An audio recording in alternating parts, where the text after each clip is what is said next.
Hello students, সামনে তোমাদের talent search examination 2024। তাই সেই কথা মাথায় রেখে ক্লাস 7-এর স্টুডেন্টদের জন্য মেধা সমাধান বইটি থেকে পরিবেশ বিজ্ঞানের পেপার 1 নিয়ে হাজির হয়েছি। এই কোশ্চেনগুলো করে যাও, তাহলে তোমরা কমন পাবেই। চলো দেরি না করে কোশ্চেনগুলো দেখে নেব, অ্যান্সার সহ অবশ্যই। দেখো, এখানে তোমরা ম্যাথমেটিক্যাল এবং সমস্ত ধরনের ইতিহাস, ভূগোল, বাংলা, ইংরাজি সমস্ত কোশ্চেনই পাবে। আজকে তোমাদের বিষয় হচ্ছে পরিবেশ ও বিজ্ঞান। দেখো, প্রথম যে কোশ্চেনটা দিয়েছে ক্লিনিক্যাল থার্মোমিটারের উপরের পার্ট হলো, উত্তর হবে কত? উত্তর হবে সিয়েরটা 110 ডিগ্রি ফারেনহাইট। এরপর দেখো দুয়েরটা বরফ গলনের লেন্থ অফ 80 ক্যালোরি পার গ্রাম, অর্থাৎ এর উত্তরটা সঠিক। বাষ্পের ঘনীভবনের লেন্থ অফ কত?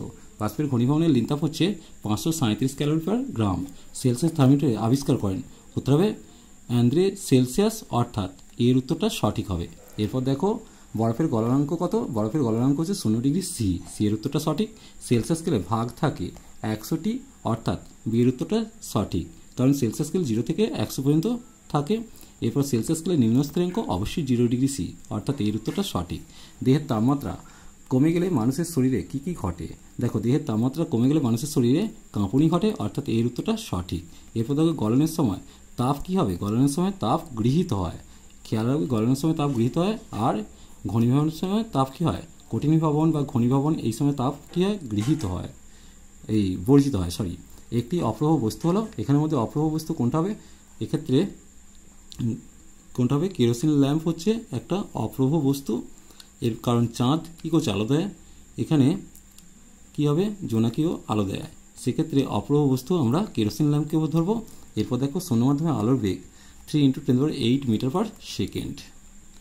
এখানে তোমরা ননস্টপ 30টা কোশ্চেনের অ্যান্সার প্রতি ভিডিওতে পাবে। আজকে তোমাদের ফার্স্ট ভিডিও, তাই খেয়াল করো। সূর্য থেকে পৃথিবীতে আলো আসতে সময় লাগে, এটা খেয়াল রাখবে 8.3 মিনিট। এরপর কি বলেছে? সুচিদ্র ক্যামেরায় দেখা যায় বস্তুর কী হবে? প্রতিচ্ছবি, অর্থাৎ বি এর উত্তরটা সঠিক। এরপর দেখো দর্পণে আপতিত রশ্মির উল্টো দিকে ফিরে আসার ঘটনাকে বলে প্রতিফলন। সিনেমার পর্দায় আলোর কি হয়? প্রতিফলন। কী ধরনের হয়? অবশ্যই বিক্ষিপ্ত, এটা তোমরা বইতে পড়েছিল। সমতল দর্পণে আলোর নিয়মিত প্রতিফলন হয়। এরপর দেখো 17 কোশ্চেন, আপতন কোণ 30 ডিগ্রি হলে আপতন কোণ প্রতিফলন কোণ সমষ্টি। দেখো, আপতন কোণ 30 ডিগ্রি হলে প্রতিফলন কোণ 30 হবে, 30 30 60, অর্থাৎ কোনটা উত্তর? এর উত্তরটা সঠিক। এরপর দেখো সমতল দর্পণে আলোর রশ্মির লম্বভাবে আপতিত হলে প্রতিফলন কোণ 0 ডিগ্রি, এটা তোমাদের অনেকেই পড়েছো, কিন্তু এখানে 0 ডিগ্রি কোনো অপশন নেই, তাই ডি এর উত্তরটা সঠিক হবে। সমতল দর্পণে পার্শ্বীয় পরিবর্তন দেখা যায়, কোনটা দেখা যাবে?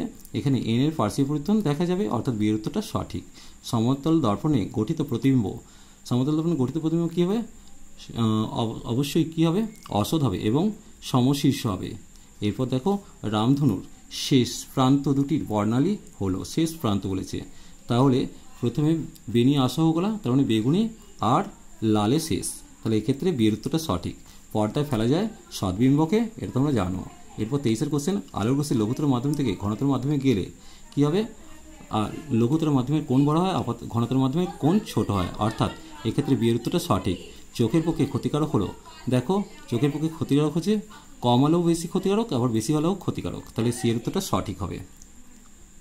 এরপর দেখো রেটিনার ক্ষতি করে, রেটিনার ক্ষতি করে অতিবেগুনি রশ্মি স্নায়ুকোষে বর্তমান কোথায় থাকে? স্নায়ুকোষ রেটিনায় থাকে। রেটিনায় প্রতিবিম্বের ছাপ থাকে কতক্ষণ? অবশ্যই 1/16 সেকেন্ড। এরপর দেখো কোনটি চৌম্বকগত নয়?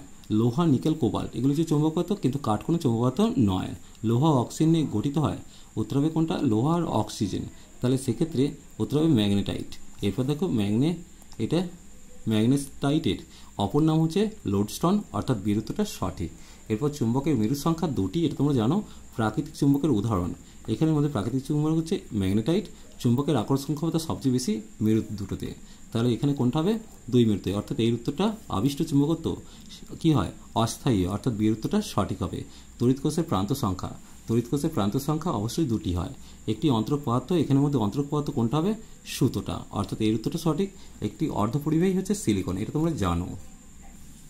এরপর দেখো বৈদ্যুতিক বাল্বে থাকে ফিলামেন্ট, এবার তড়িৎ প্রবাহের অভিমুখ হলো কী হবে? না ধনাত্মক প্রান্ত থেকে ঋণাত্মক প্রান্তের দিকে। বৈদ্যুতিক বাল্বের ভেতরে ফাঁকা অংশটিতে থাকে কি গ্যাস? অবশ্যই নিষ্ক্রিয় গ্যাস ভর্তি থাকে। এরপর দেখো ফিউজ তার তৈরি হয় টিন ও সীসা দিয়ে, অর্থাৎ এখানে সি এর উত্তরটা সঠিক। বৈদ্যুতিক ঘণ্টায় ব্যবহৃত হয় তড়িৎচুম্বক, এর উত্তরটা সঠিক। এরপর বৈদ্যুতিক বাতির ফিলামেন্ট তৈরি হয় টাংস্টেন দিয়ে। এরপর টর্চের সেলকে আমরা প্রাইমারি সেল বলি।